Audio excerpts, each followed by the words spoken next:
Halo guys, selamat datang kembali di channel M. Agusri. Di video sebelumnya, kita sudah membahas bagaimana cara setup tema di Flutter. Buat kalian yang belum sempat nonton, saran saya nonton terlebih dahulu, karena tema dan font itu saling berkaitan. Link videonya ada di deskripsi atau kalian bisa klik di pojok kanan atas. Dan di video kali ini, kita akan melanjutkan ke langkah berikutnya, yaitu cara setup font di Flutter. Dengan setup font yang akan saya bagikan, harapannya project kalian gak hanya lebih rapi, tapi juga lebih profesional. Jadi, buat kalian yang mau projectnya lebih profesional, jangan skip satupun bagian dari video ini ya. Tapi sebelum mulai, tolong support channel ini dengan cara klik subscribe. Dengan begitu, saya bisa terus menghadirkan konten yang bermanfaat untuk kalian.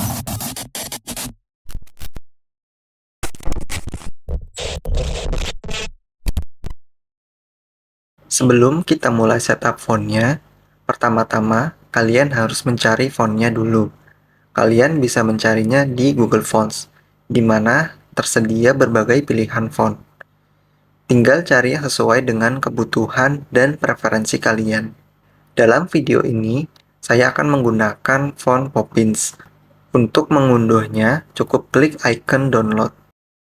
Buka project Flutter di VS Code. Buat folder bernama Assets, lalu di dalamnya buat subfolder dengan nama Fonts. Di dalam folder Fonts, buat folder baru dengan nama Poppins. Jika kalian menggunakan font lain, seperti Rubik atau Ubuntu, kalian juga bisa membuat folder terpisah untuk masing-masing font. Setelah font Poppins selesai diunduh, karena saya akan menggunakan varian font weight dari 100 hingga 900, maka saya membutuhkan 9 file font, yaitu black, bold, extra light, light, medium, regular, semi bold, dan thin. Kembali ke VS Code, pindahkan ke 9 file tadi ke dalam folder Poppins yang sudah dibuat sebelumnya. Karena file font sudah berada di folder Poppins, saya akan menghapus nama Poppins dari ke-9 file tersebut untuk membuatnya lebih sederhana.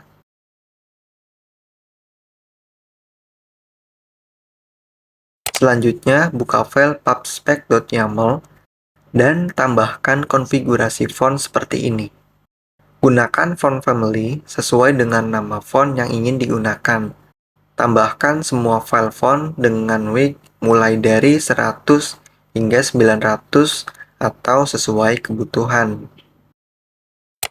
Untuk mempermudah pengelolaan nama font, buat sebuah file baru bernama fontfamily.dat di dalam folder Constants.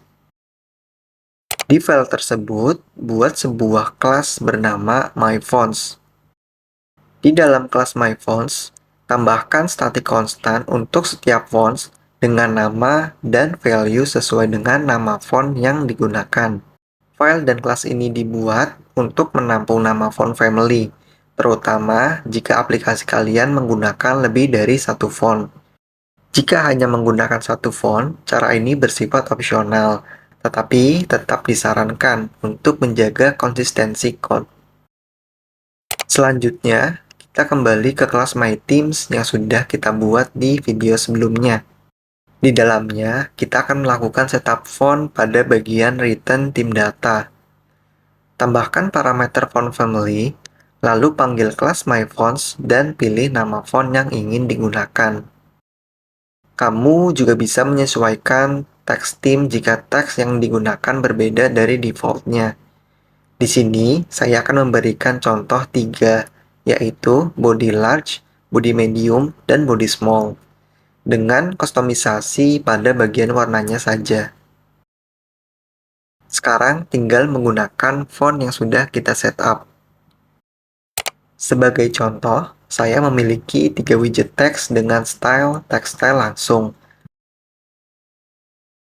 Sekarang, kita ubah code-nya agar lebih efektif dengan memanggil text theme dari theme of context. Buat variabel untuk menampung teks theme.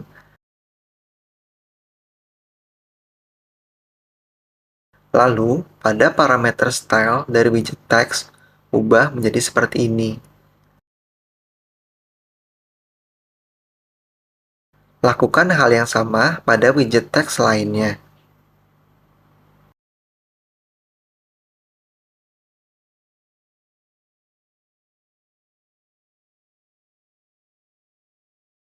Dengan langkah-langkah tersebut, kamu sudah berhasil melakukan setup font di Flutter, mulai dari menambahkan file font, konfigurasi di file paspec.yaml, dan tema, hingga menerapkannya pada widget teks. Dengan melakukan setup font yang sesuai, membuat proyek kamu lebih rapi, konsisten, dan profesional. Selain itu, dengan setup font yang efisien akan mempermudah pengelolaan font untuk proyek besar maupun proyek kecil. Nah, itu tadi pembahasan tentang cara setup font yang efisien dan profesional.